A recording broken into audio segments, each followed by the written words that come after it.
Hello అండి, ఈరోజు మనం భారతదేశంలో ఒకటైన జమ్మూ అండ్ కాశ్మీర్ గురించి మాట్లాడుకుందాం. జమ్మూ మరియు కాశ్మీర్ యొక్క ముఖ్యమైన అంశాలు, దీని భౌగోళిక అందాలు, చారిత్రక నేపథ్యం, రాజకీయ మార్పులు మరియు పర్యాటక ఆకర్షణలు. ప్రాంతం హిమాలయ పర్వత శ్రేణులలో ఉండి దాని ప్రకృతి సౌందర్యానికి ముఖ్యంగా శ్రీనగర్, పహల్గామ్ మరియు సోన్మార్గ్ వంటి ప్రదేశాలకు ప్రసిద్ధి చెందింది.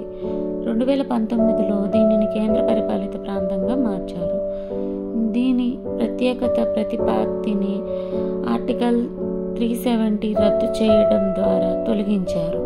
భౌగోళిక మరియు వాతావరణం, వైవిధ్యమైన వాతావరణం, ఎత్తుబట్టి వాతావరణం ఉన్న ఉష్ణమండలం దక్షిణ ప్రాంతం నుండి అతి చల్లని ఉత్తర పర్వత ప్రాంతాల వరకు మార్పులు ఉంటాయి. శీతాకాలంలో పర్వత ప్రాంతంలో భారీగా మంచు కురుస్తుంది. దక్షిణ నైరుతి ప్రాంతాల్లో వర్షాకాలాల్లో ఎక్కువ వర్షపాతం ఉంటుంది. మరియు చారిత్రక నేపథ్యం, భారతదేశంలో భాగం. 1947లో గిరిజనులు దండయాత్ర తర్వాత మహారాజు భారత్కి అప్పగించిన తర్వాత ఇది భారతదేశంలో భాగమైంది. ప్రత్యేక ప్రతిపత్తి రద్దు. 2019 ఆగస్టు 5న ఆర్టికల్ 370 రద్దు చేయబడింది. దీని ద్వారా ప్రత్యేక హోదా తొలగించబడింది. పాలిత ప్రాంతం, ఈ పునర్వ్యవస్థ స్వీకరణ తర్వాత జమ్మూ అండ్ కాశ్మీర్ శాసనసభలతో కూడిన కేంద్ర పరిపాలిత ప్రాంతంగా మారింది. భారతదేశ్, పాకిస్తాన్ మరియు చైనాల మధ్య ప్రాదేశిక వివాదాలు ఉన్నాయి. పాకిస్తాన్ ఆధ్వర్యంలో ఉన్న ప్రాంతాలు గిల్గిత్ బల్టిస్తాన్ మరియు ఆజాద్ కాశ్మీర్. పర్యాటక ఆకర్షణీయాలు, Srinagar, Indira Gandhi memorial, tulip garden ఇక్కడ ఒక ప్రధాన ఆకర్షణ. ఇది ఆసియాలో అతిపెద్ద పూల తోటలో ఒకటి. ఇక్కడ హిమపాతాలు, మంచుతో కప్పబడిన పర్వతాలు ఉంటాయి. ఇది చాలా అందమైన ప్రదేశం. మార్క్, ఇది ట్రెక్కింగ్ మరియు ప్రకృతి సౌందర్యాన్ని ప్రసిద్ధి చెందిన ఒక పచ్చని ప్రాంతం.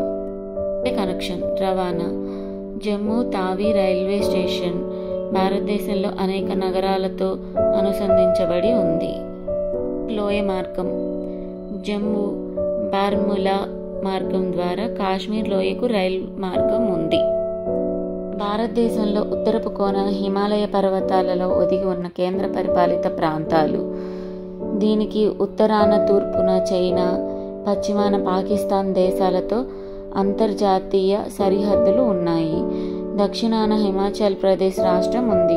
2019 వరకు లడఖ్ జమ్మూ కాశ్మీర్ రాష్ట్రంలో ఒక ప్రాంతంగా ఉండేది.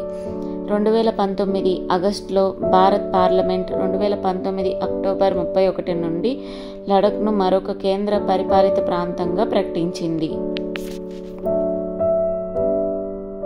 కాశ్మీర్ రాష్ట్రాల్లో 20 జిల్లాలు ఉన్నాయి. గతంలో అంతర్భాగంగా ఉన్న లడఖ్ ప్రాంతాన్ని మరొక కేంద్ర పరిపాలిత ప్రాంతంగా విభజించారు.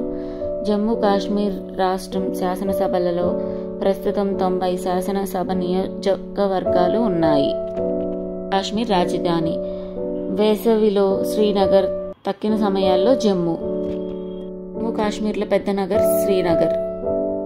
2001 ప్రకారం 1,69,917 జనాభా పరంగా 18వ స్థానంలో జమ్మూ కాశ్మీర్ ఉంది. చిన్న జిల్లాలు, 2,22,236 చదరపు కిలోమీటర్లు. విస్తీర్ణ ప్రకారం 22వ స్థానంలో జమ్మూ అండ్ కాశ్మీర్ ఉంది. అవతరణ, 1947 అక్టోబర్ 26న జమ్మూ అండ్ కాశ్మీర్ అవతరించింది. అధికార భాష కాశ్మీరీ ఉర్దూ. జమ్మూ కాశ్మీర్ కేంద్ర పరిపాలిత ప్రాంతంలో 2 విభాగాలు ఉన్నాయి. జమ్మూ విభాగం ప్రధానంగా హిందువులు ఉన్న ప్రాంతం. రాజధాని నగరం పేరు జమ్మూ. జమ్మూ నగరం మందిరాల నగరంగా ప్రసిద్ధి. ఈ విభాగంలో 10 జిల్లాలు ఉన్నాయి. కాశ్మీర్ విభాగం హిమాలయాలకు, పీర్ పంజల్ శ్రేణులకు మధ్య ఉన్న లోయని కాశ్మీర్ సూచిస్తుంది. కన్నుల కింపైన పర్వత శ్రేణులతో, సెలయేర్లతో, సరస్సులతో భూతల స్వర్గానికి పేరు పొందిన ఈ విభాగంలోని శ్రీనగర్ ముఖ్య నగరం. వేసవికాలపు రాజధాని. కాశ్మీర్లో ముస్లిమ్స్ మతస్థులు అధిక శాతం ఉన్నారు. రాజకీయంగా ఇది చాలా వివాదాస్పద ప్రాంతం.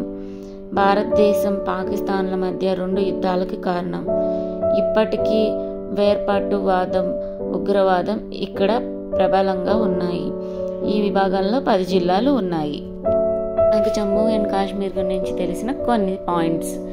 మీకేమైనా తెలిస్తే కామెంట్ చేయండి. అలాగే నా ATM 1009 ఛానల్ని లైక్, షేర్, సబ్స్క్రైబ్ చేయండి, మర్చిపోకండి.